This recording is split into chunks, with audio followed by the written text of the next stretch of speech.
अस्सलाम वालेकुम वरहमतुल्लाहि वबरकातुहू। डियर स्टूडेंट्स, हमारा पहला एक्सपेरिमेंट है to measure the stiffness of an extension spring and to plot the graph between load and displacement. ठीक है, तो हमारे एक्सपेरिमेंट के दो ऑब्जेक्टिव्स है। पहला to find out the stiffness of spring experimentally and theoretically. Number दो, to change the dimension of springs and check the effect of stiffness due to dimensions। तो दो ऑब्जेक्टिव्स है। पहला ऑब्जेक्टिव ये है कि स्टिफनेस मालूम करना है एक्सपेरिमेंटली और थ्योरेटिकली।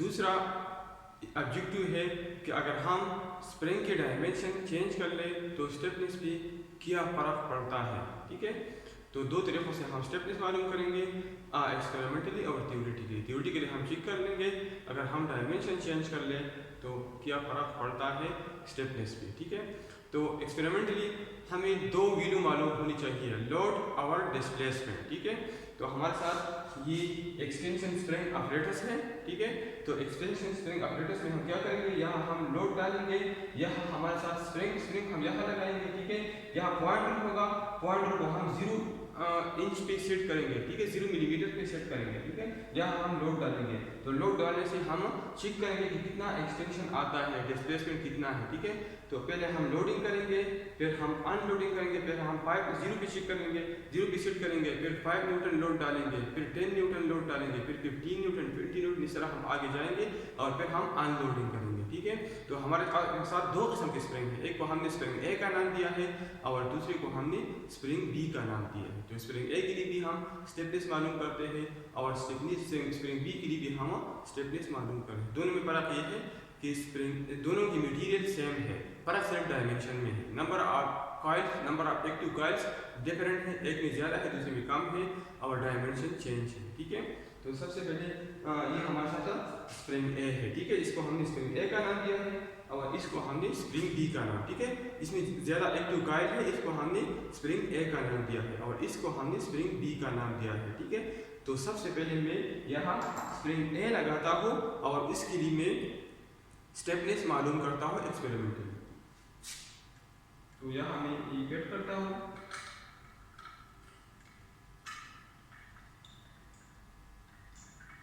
सबसे पहले आप इस पॉइंटर को 0 पे सेट कर लें। ठीक है, इस पॉइंटर को आपको 0 पे सेट करना है।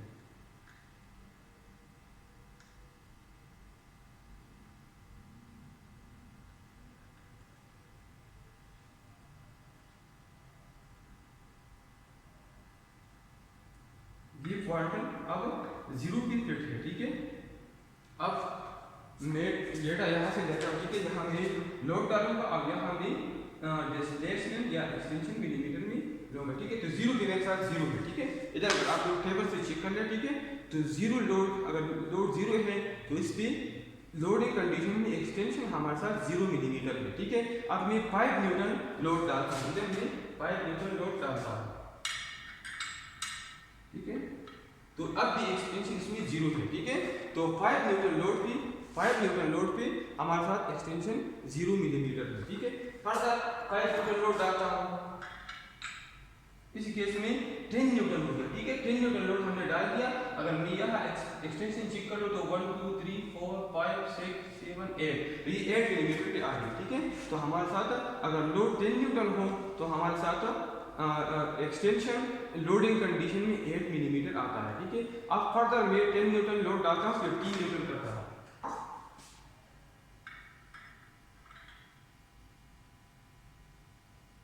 तो 15 न्यूटन लोड के मेरे साथ एक्सटेंशन 20 21 22 23 मिलीमीटर। ठीक है, तो अगर लोड में 15 न्यूटन कर लो तो लोडिंग कंडीशन में एक्सटेंशन हमारे साथ आता है 23 मिलीमीटर। ठीक है, अब मैं ये फर्दर इंक्रीज करता हूँ, 20 न्यूटन पे जाता है।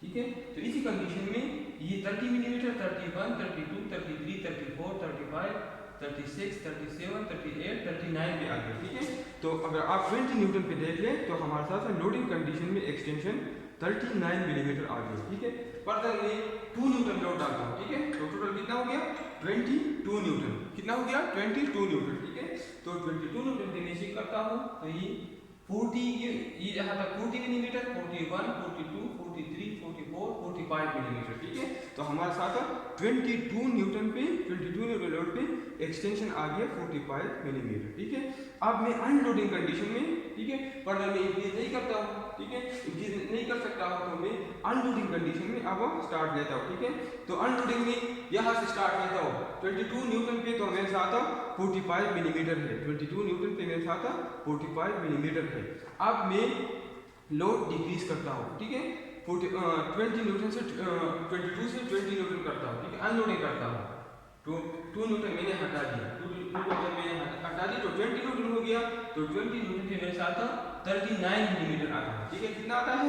39। 20 न्यूटन पे अनलोडिंग कंडीशन में एक्सटेंशन 39 मिलीमीटर आता है। ठीक है, फर्दर लोड डिक्रीज करता हूँ, 15 न्यूटन करता हूँ, तो 15 न्यूटन पे मेरे साथ 23 मिलीमीटर आता है। 15 न्यूटन पे मेरे साथ 23 मिलीमीटर आता है। फर्दर लोड डिक्रीज करता हूँ, 10 न्यूटन करता हूँ, तो 10 न्यूटन पे मेरे साथ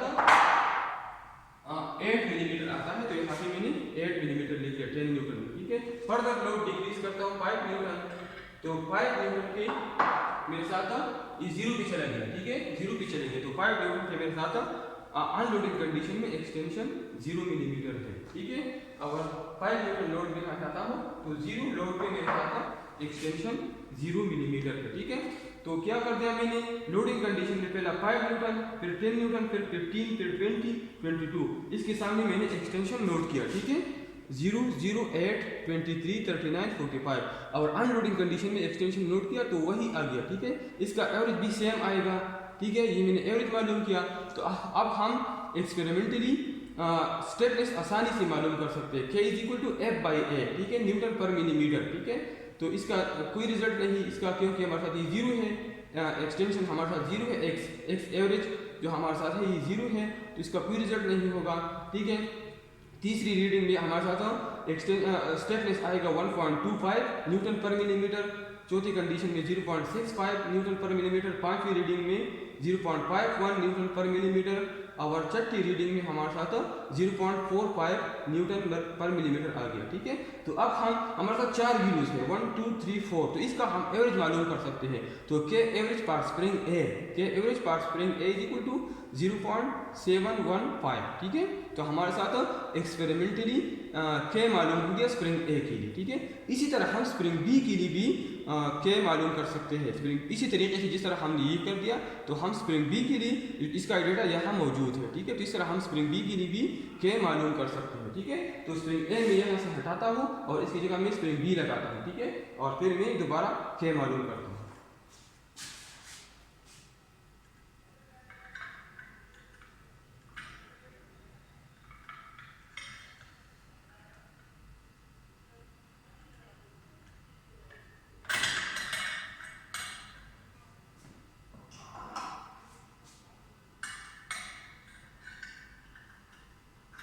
यहाँ में ये हमारे पास स्प्रिंग बी है। ठीक है, तो स्प्रिंग बी पहले मैं ये 0 की सेट करता हूँ। ठीक है, पॉइंटर को मैं 0 की सेट करता हूँ। ठीक है, पॉइंटर मैंने 0 की सेट कर दिया। ठीक है, वही तरीकाकार है 0 न्यूटन, इधर लोड हम 0 का सेट करते हैं, तो इस पे हमारे साथ एक्सटेंशन भी 0 है। ठीक है, अब हम आहिस्ता आहिस्ता लोड इंक्रीज करते हैं। ठीक है, अगर आप इस टेबल 2 पर स्प्रिंग बी को देखें, तो 0 न्यूटन लोड पे हमारे साथ एक्सटेंशन 0 मिलीमीटर है। अब मैं 20 न्यूटन लोड डालता हूँ, इसमें मैं 20 मेरे साथ 20 न्यूटन लोड है। ठीक है, तो मेरे साथ थोड़ा एक्सटेंशन आ गया 1 मिलीमीटर। ठीक है, तो 20 न्यूटन लोड पे एक्सटेंशन आ गया 1 मिलीमीटर। ठीक है, आपको नजर आएगा 20 न्यूटन लोड पे 1 मिलीमीटर एक्सटेंशन आता है। ठीक है, अब मैं लोड इंक्रीज करता हूँ फ्रॉम 20 न्यूटन टू 30 न्यूटन। ठीक है, 10 न्यूटन और लोड डालता हूँ, तो ये 30 न्यूटन हो गया। तो 30 न्यूटन पे एक्सटेंशन मेरे साथ 1, 2, 3, 4, 5, 6 मिलीमीटर आ गया। ठीक है, तो 30 न्यूटन लोड पे एक्सटेंशन हमारे साथ 6 मिलीमीटर है। ठीक है, फर्दर 5 लोड इंक्रीज करता हूँ 5 न्यूटन।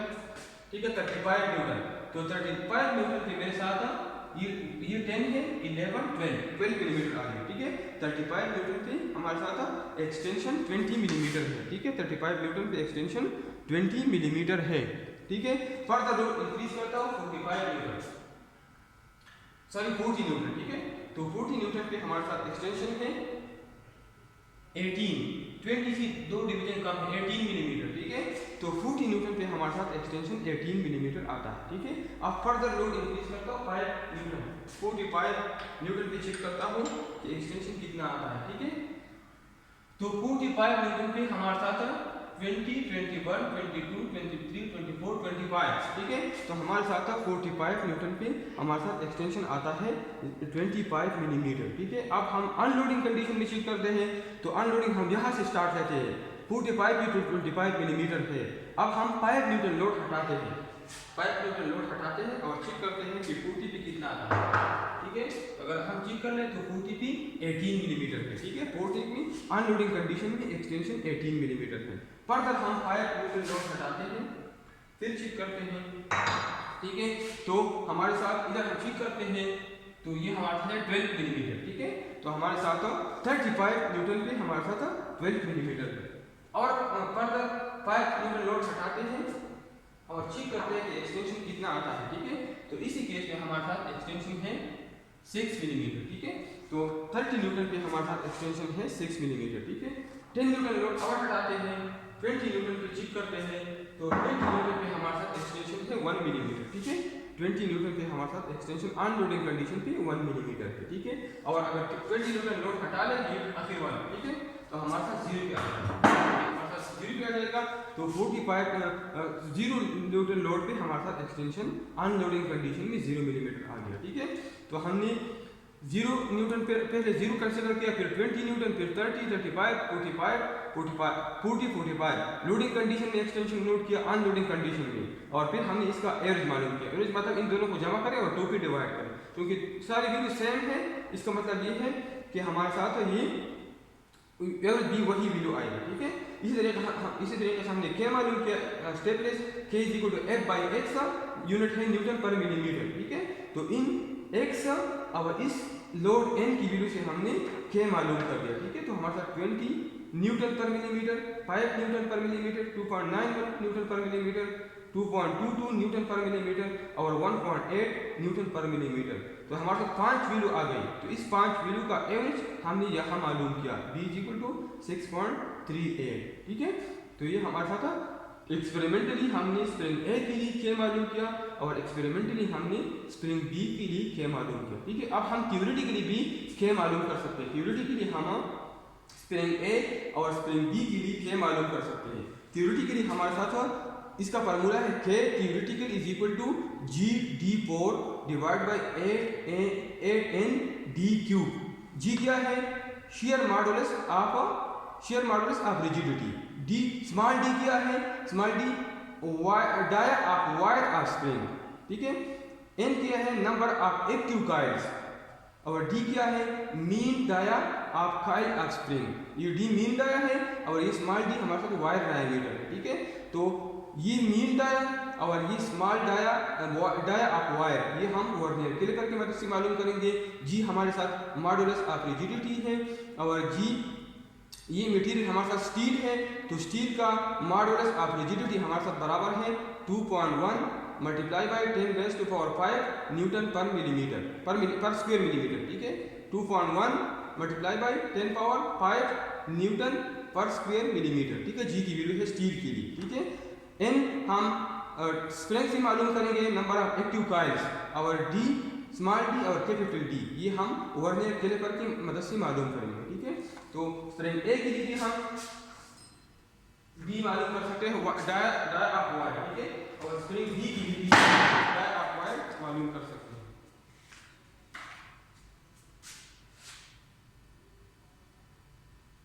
ठीक है। यह इस तरीके से हम डाया ऑफ वायर मालूम करेंगे, ठीक है। या हम पेक्स करेंगे, ठीक है। अब हम पहले हम वर्नियर मेन स्केल पे रीडिंग चेक करेंगे। तो मेन स्केल पे हमारे साथ रीडिंग है,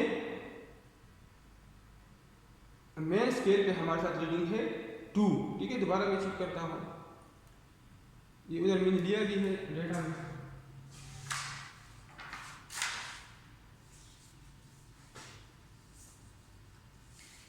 ठीक है, ये स्प्रिंग ए है, स्प्रिंग ए के लिए में अभी ठीक होगी। ये अगर मेन स्केल वाला रीडिंग में चेक कर तो ये 1 मिलीमीटर है, 1 मिलीमीटर है। ठीक है, अब मैं वर्नियर स्केल और मेन स्केल का कोइंसाइड डिवीजन नोट करूंगा। वर्नियर स्केल और मेन स्केल का कोइंसाइड डिवीजन नोट करूंगा।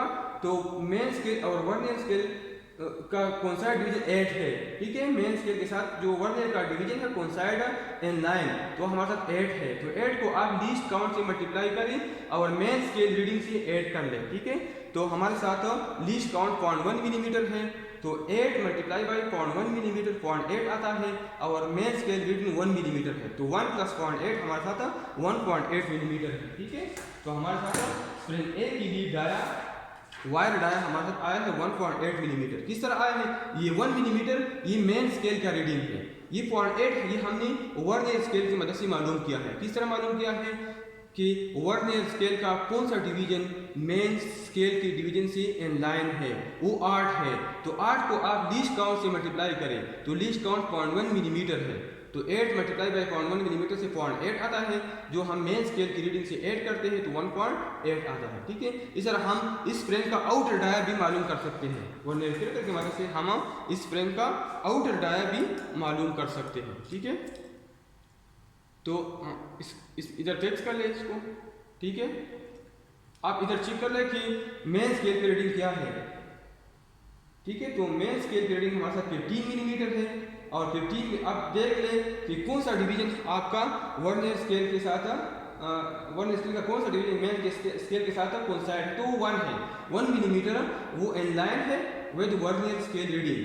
तो वर्नियर स्केल पे जो डिवीजन इन लाइन है उसको लीस्ट काउंट से मल्टीप्लाई करें और मेन स्केल रीडिंग से ऐड कर लें। ठीक है, तो ये हमारे साथ आया है 15.1 मिलीमीटर, ये हमारे साथ आया है 15.1 मिलीमीटर। ठीक है, तो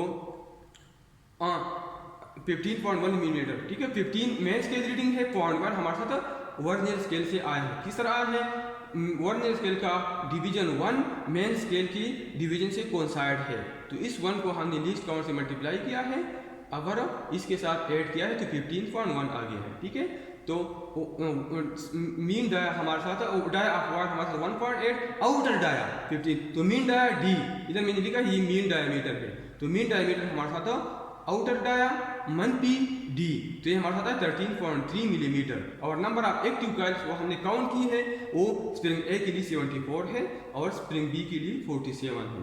और इसी तरीके से आप स्प्रिंग बी के लिए भी, ये हमारे साथ ये वाला स्प्रिंग बी है, तो इसका वायर डायमीटर 2.9 मिलीमीटर आया है, मेन स्केल पे रीडिंग 2 मिलीमीटर है और ये 0.9 हमने वर्नियर स्केल की मदद से मालूम किया है। आउटर डाया स्प्रिंग बी के लिए 22.2 मिलीमीटर है। ठीक है, तो ये 22 मेन स्केल रीडिंग से आया है और ये 0.2 हमने वर्नियर स्केल की मदद से मालूम किया है। फिर हमने मीन डाया मालूम किया है, outer dia minus wire dia. ठीक है, तो 19.3 आया है और number of active coils on spring B हमारे साथ 47 है। तो हमारे साथ सारा डेटा आ गया इस फार्मूले के लिए। अगर हम फार्मूला देख लें तो इस फार्मूले में हमारे साथ सारा डेटा आ गया, स्प्रिंग ए के लिए भी, स्प्रिंग ए के लिए भी और स्प्रिंग बी के लिए भी। ठीक है, तो theoretically GD4 divide by A 8 ND cube, तो जी मैंने आपको बता दिया स्टील का है, स्टील के लिए आप मॉडुलस आप रिजिडिटी पुट कर ले। स्मॉल डी भी हमने मालूम किया, मीन डाया भी हमने मालूम किया, नंबर ऑफ एक्टिव कॉइल भी हमने मालूम किया। तो क्या थ्योरेटिकल आप स्प्रिंग ए के लिए भी मालूम कर सकते हैं और आप स्प्रिंग बी के लिए भी मालूम कर सकते हैं। और बाकी आपने प्लाट करना है बिटवीन लोड एंड डिस्प्लेसमेंट। ठीक है, तो आप खुद लोड ड्रा कर ले, graph between load and displacement, और आप फाइंड कर ले कि अगर हम डायमेंशन आप बताएं, कंक्लूजन में आप बताएं कि अगर आपने डायमेंशन चेंज की, स्प्रिंग ए के डायमेंशन चेंज है, मटीरियल सेम है, स्प्रिंग ए के डायमेंशन चेंज है, स्प्रिंग बी के डायमेंशन चेंज है, तो कंक्लूजन में आप मुझे बताएं कि आपने डायमेंशन चेंज की तो स्टेपनेस पे क्या फ़र्क पड़ता है। ठीक है, थैंक यू।